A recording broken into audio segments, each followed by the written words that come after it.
Welcome to the Summer Food Service Program Frontline Staff Training. Today I will provide you with the information you need to be a successful site supervisor, monitor, meal preparation employee, vendor, other staff, or volunteer. My name is Cheryl Harris. I am administratively responsible for the site you will be operating. I look forward to working closely with each of you to ensure that we have a great summer providing food and fun to the children in our community.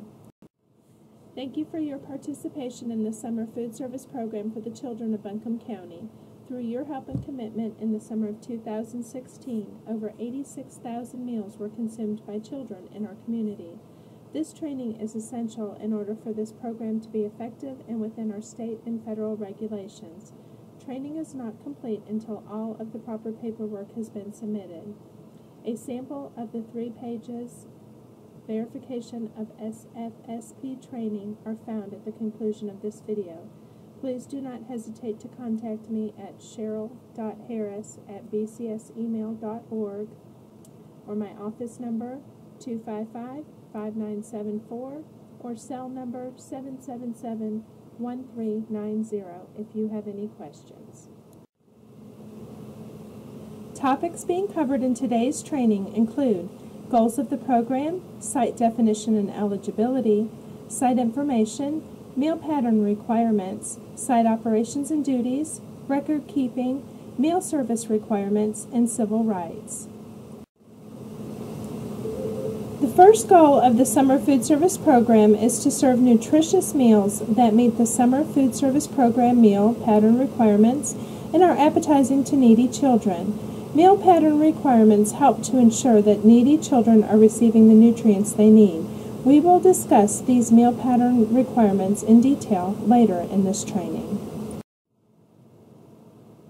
The second goal of the Summer Food Service Program is to benefit your existing program by providing meals at no cost. Many of you serve needy children in your community already. What a wonderful advantage to also be able to provide them with free meals by way of the Summer Food Service Program. Please advertise this benefit to your participants and their families. But let's take time to talk more about the site and its role in the Summer Food Service Program. A site is defined as an approved physical location where free meals are served to needy children and consumed in a supervised setting. Needy children means children from families whose incomes are equal to or below the Secretary guidelines for determining eligibility for reduced meal prices. To further clarify, a child is considered any person 18 years old or younger. Exceptions can be made for mentally or physically disabled persons 19 years of age or older that are involved in a public or a private school program for the disability. Please do not hesitate to contact me if you ever have a question about whether or not someone is eligible to receive free meals. Also, supervised means that at least one trained SFSP staff must be present during the entire meal service, and the children must consume the meal on site under your supervision. Children cannot pick up a meal and leave your site location. This supervision can be conducted by any trained SFSP staff, including the site supervisor, monitor, or volunteers. Let's take a moment to briefly mention the responsibilities of these different positions. The site supervisor is the designated personnel who is responsible for ensuring meals are served to children within the guidelines and maintaining accurate records. Other trained staff and volunteers assist the site supervisor. We also have monitors whose names are Patricia Robinson and Shannon Webb. They will be conducting monitoring reviews, picking up documentation from your sites weekly, and assisting with administrative SFSP duties. During this training, we will refer to all positions as trained SFSP staff or frontline staff. The sites we will be operating this year are located throughout Buncombe County. Please note that I, Cheryl Harris, will be doing my own monitoring reviews at your sites throughout the summer. Representatives from the state agency may also conduct an unannounced review at your site to assess program compliance. Listen carefully to the information provided in this training so that your program reviews will go smoothly.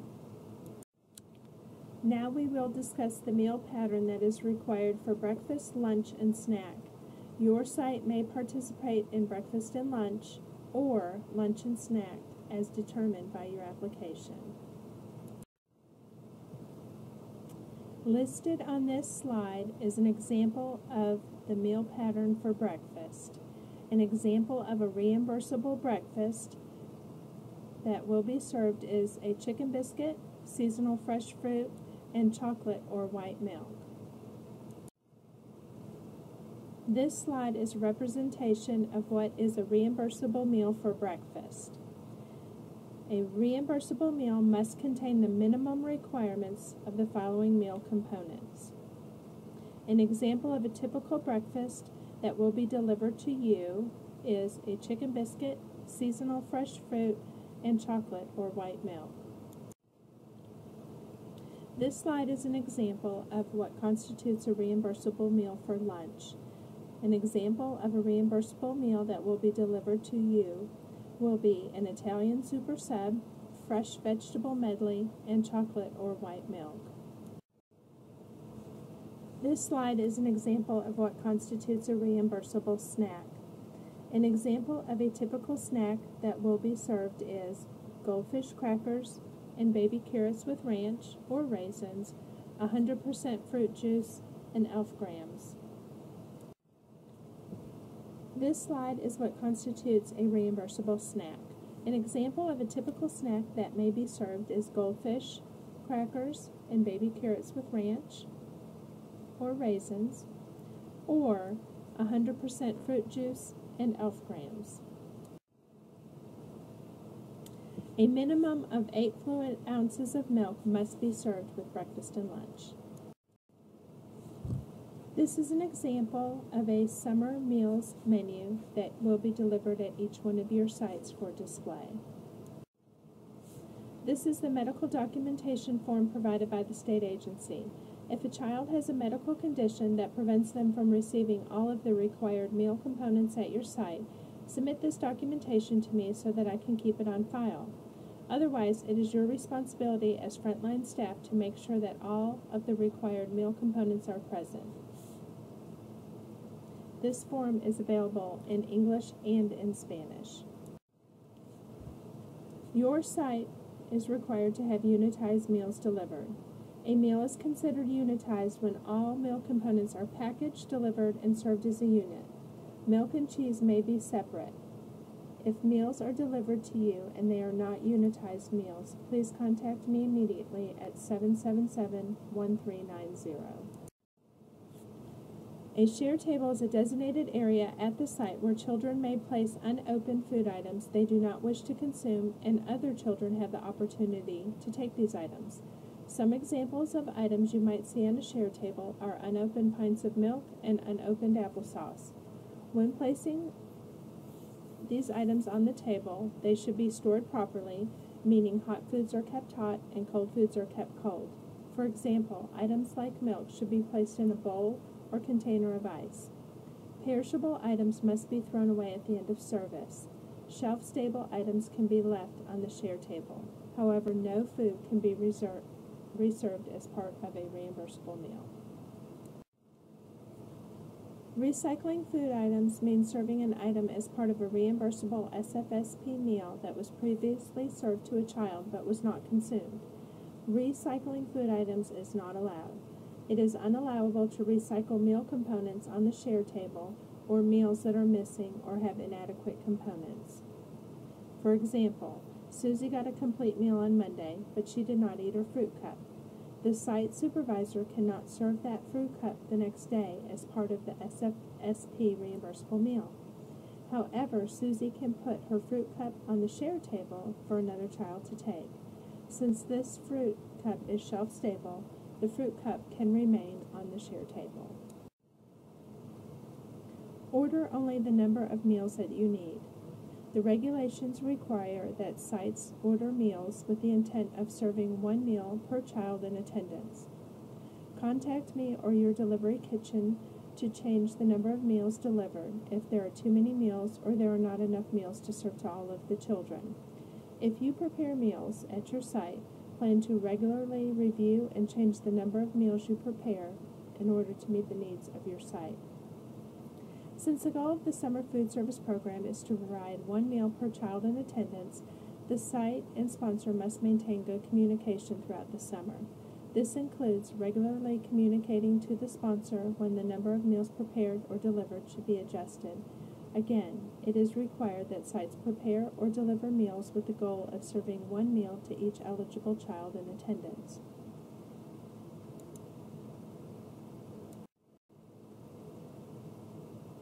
The first is to time restrictions on deliveries.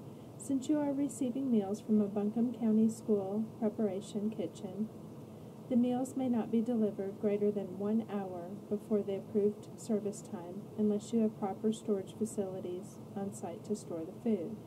Proper storage includes, but is not limited to, an electric refrigerator for cold foods and electric warmers or ovens for hot foods. You may not keep food in a cooler greater than 1 hour.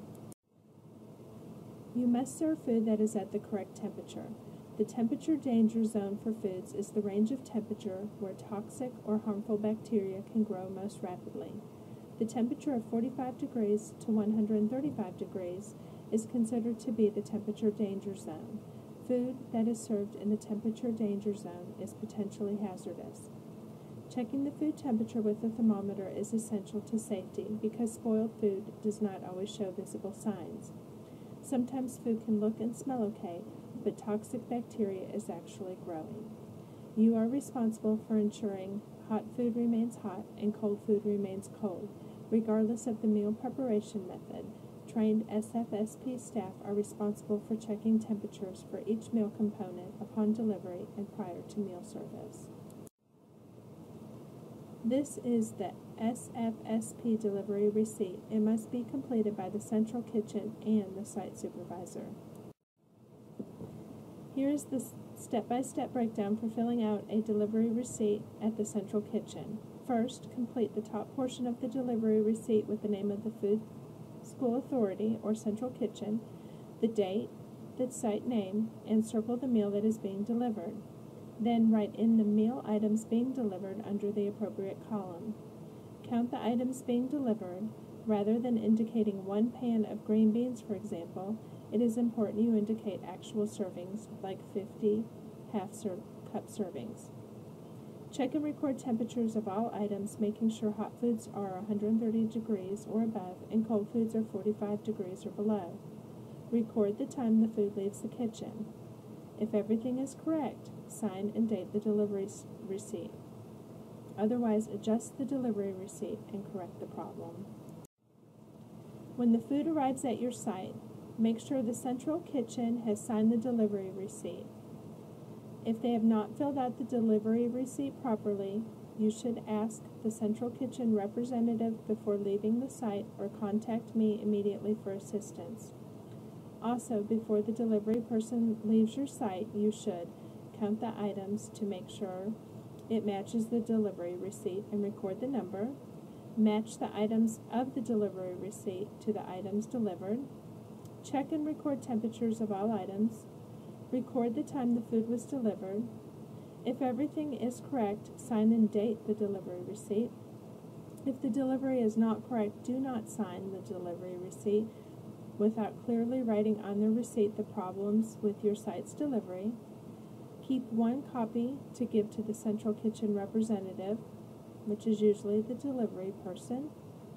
Never serve spoiled food or incomplete meals to children. Immediately notify the sponsor of problems.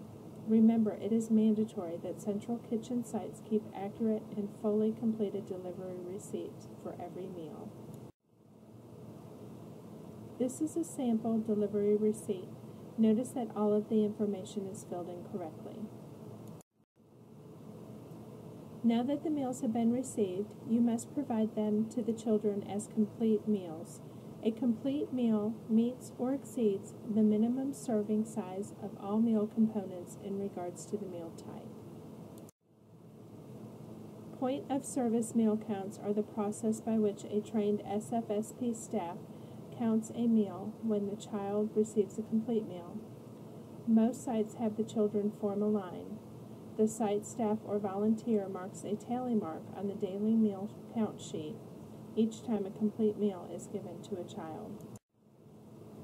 This is an example of a daily meal count form. You will see the tally marks under first meal served to children that I just discussed. This form must be completed fully and accurately for every meal service. All blanks should be filled, even if the answer is 0. It is very important to remember all blanks should be filled. Site supervisors must utilize a test meal at each meal service. A test meal is used to make sure temperatures are safe to meal service. If a site supervisor chooses to test a meal, indicate on the daily meal count form as pictured. You should not give a child a test meal. In order for the daily meal count to be valid, it must be signed by the site supervisor. Your driver or assigned monitor will be picking up daily meal count sheets from your sites on the next day of service or by Friday of each week.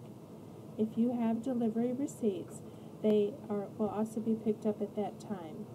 If your site needs to print additional daily meal count sheets or delivery receipts, please contact me. The Summer Food Service Program provides meal service in the following order. All first meals must be served to eligible children, then second meals, and finally adult meals may be served. Second meals are meals served to eligible children after all other eligible children have received a first meal. In order for a second meal to count, you must serve all required meal components. There are also 2 different types of adult meals, program adults and non-program adults. Neither of these meals are reimbursable. However, they must be documented on the daily meal count sheet. A program adult may be a volunteer or an employee involved in the Summer Food Service Program operations, while a non-program adult may be the parent, guardian of a child. In order for meals to be reimbursable, they must be served at an approved site. This is the address approved by the state agency. It is listed on your site application. Children must stay on site and in your supervision during meal consumption. There are only 2 exceptions to this rule. Number 1, after consuming the majority of the meal on site and in your supervision, a child may take a vegetable or fruit or grain component off site. For example, taking a small apple, crackers, or a pack of carrot sticks off site after they finish the rest of their meal is acceptable. However, a child may not take a carton of milk off site. Each child can only take a single component to eat later. Number 2, if you are planning a field trip, tell me in writing a week in advance by emailing me at cheryl.harris@bcsemail.org so I can submit a field trip request form from the state agency. It is important that this notification be made 1 week prior to the field trip date, so please do not wait until the last minute. If your field trip is approved, you are welcome to take the meals off-site for the day indicated on the field trip request form. Remember, these meals still must meet the minimum meal pattern requirements. If you already know of your dates for your site's field trips, please submit them to me as soon as possible. One of the most common program violations is meals served outside of the approved service time. The meal service times are listed on your site application that must be approved for your location. As mentioned earlier, I will be checking to adhere that you are serving your meal service during various times throughout the summer.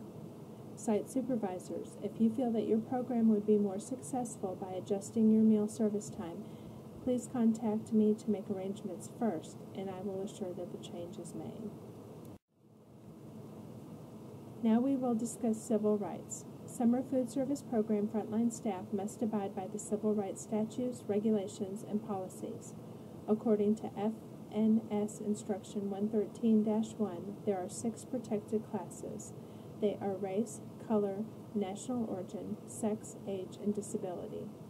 This means that you must provide meals to eligible children at your approved sites, regardless of race, color, national origin, sex, age, or disability.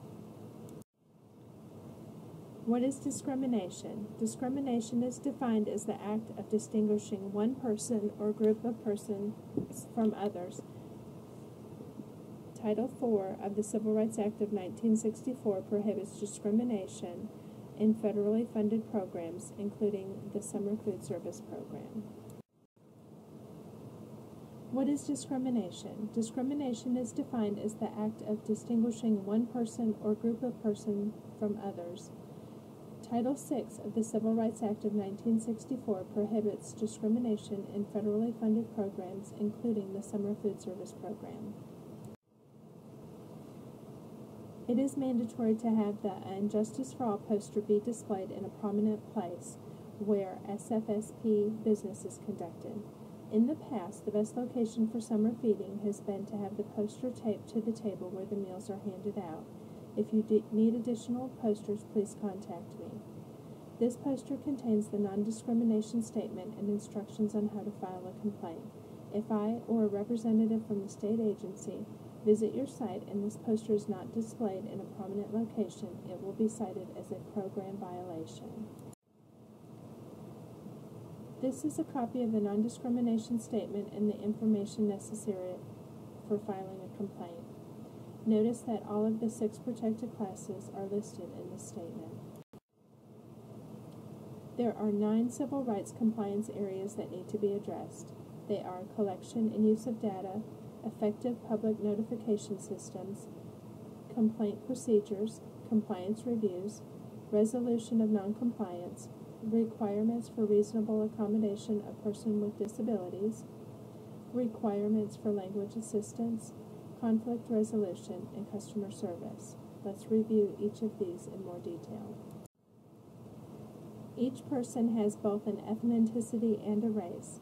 Summer Food Service Program regulation requires participant ethnic and racial data to be collected by way of visual identification or self-identification. The ethnic categories are Hispanic or Latino and not Hispanic or Latino. Racial categories include American Indian or Alaskan Native, Asian, Black or African American, Native Hawaiian or other Pacific Islander, and white. A person can only have one ethnicity, but they may identify with more than one race. For example, Susie's ethnicity is not Hispanic or Latino, but she identifies her race to be both white and Asian. Data collected must be restricted to authorized personnel only.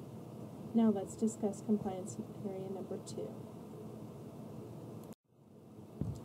The purpose of public notification is to inform the public about our program availability, program rights and responsibilities, the policy of non-discrimination, and the procedure for filing a complaint.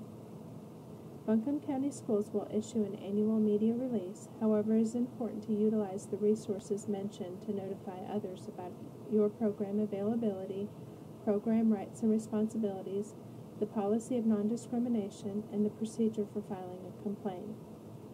As mentioned earlier, the And Justice for All poster contains the non-discrimination statement and instructions on how to file a complaint. If I or a representative from the state agency visit your site and this poster is not displayed in a prominent location, it will be cited as a program violation. Now let's discuss the third area of compliance.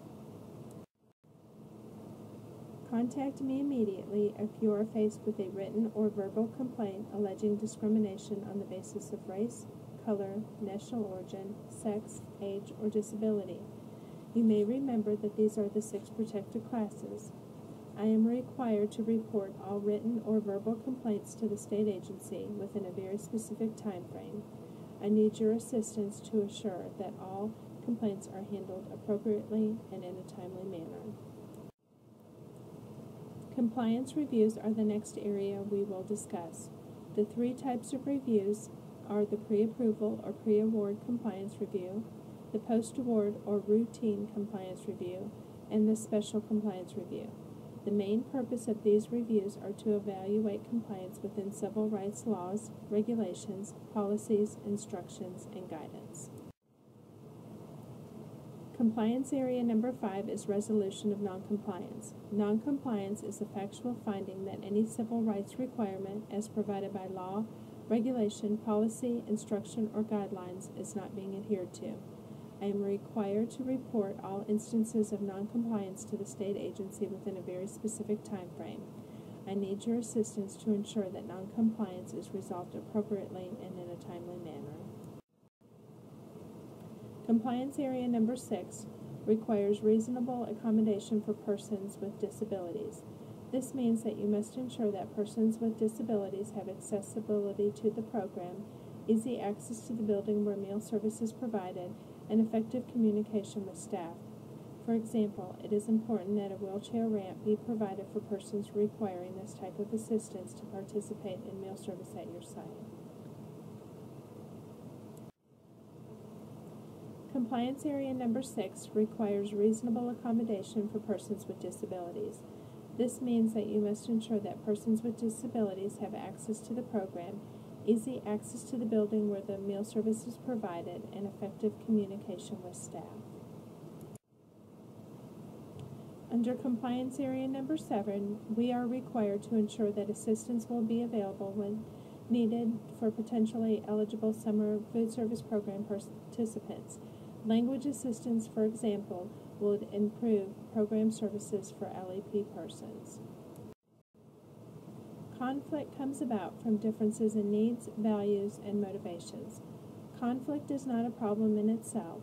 It is what we do with it that counts. The Conflict Resolution Network is a great resource if you are seeking guidance on conflict resolution. The Conflict Resolution Network also has a 12-step approach for resolving conflict. These skills can help in everyday life as well as in your professional life. Let's take a look at these 12 skills.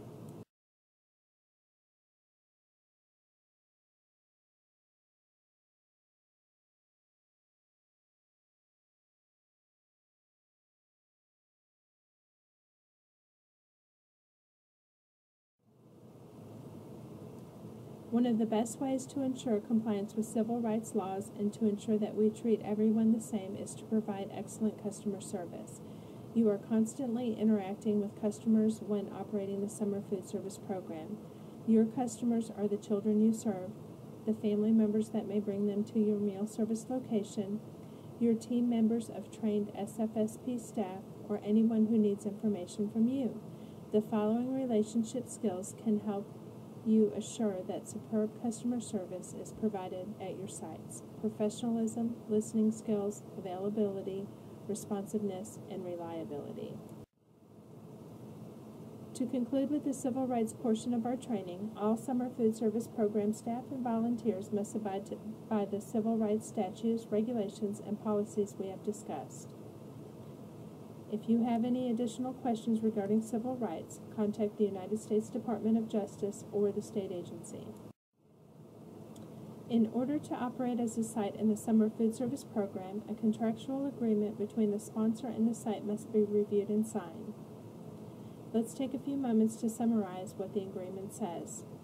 In signing this document, the site's authorized signer agrees to attend all training sessions, serve meals to needy children 18 years of age or younger, or persons 19 or over who are mentally or physically disabled, enrolled in a public or private school program, enforce on-site meal consumption by ensuring that no meals are removed from the site without prior approval from sponsor representative, provide adequate supervision during meal service with accurate point-of-service meal counts, immediately notify Cheryl Harris if meals are not delivered at the scheduled times, immediately report any changes in the number of meals provided, conduct criminal background screens, and employ no one with a felony or misdemeanor or listed on the sex offender registry. Number 8, inspect and take temperatures of meals delivered and prepared. Immediately notify the sponsor of any meal service times that need to be changed. Report immediately to other problems regarding meal service. Comply with the FNS Instruction 113-1, the Civil Rights Compliance and Enforcement. Maintain and submit on a timely basis reports and records as required by the sponsor. Abide in all SFSP programs and special instructions. And lastly, for those extreme and consistent failures, after redirection and training, to follow the regulation, the site agrees to be responsible to the sponsor for the reimbursement of disallowed meals.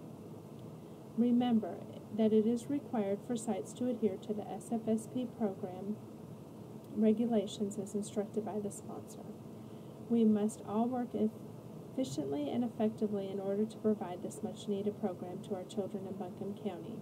There are state and federal guidelines that must be followed. Please do not hesitate to contact me, your assigned monitor, or the manager of your preparation kitchen if you should have any questions. Before we conclude with today's training, it is important that you are prepared for any potential emergency situation during the summer food service program.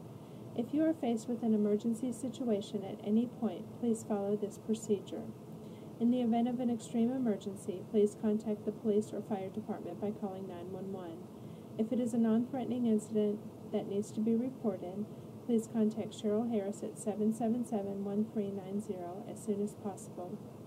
You will also be provided with your assigned monitor's phone contact information at the beginning of the food service program. Thank you for being a part of the summer food service program. You have now received important information regarding the goal of the program, site definition and eligibility, site information, meal pattern requirements, site operations and duties, record keeping, meal service requirements, and civil rights. Please forward any questions that you may have to cheryl.harris@bcsemail.org, or you may call 255-5974 for the office number or 777-1390 for the cell number.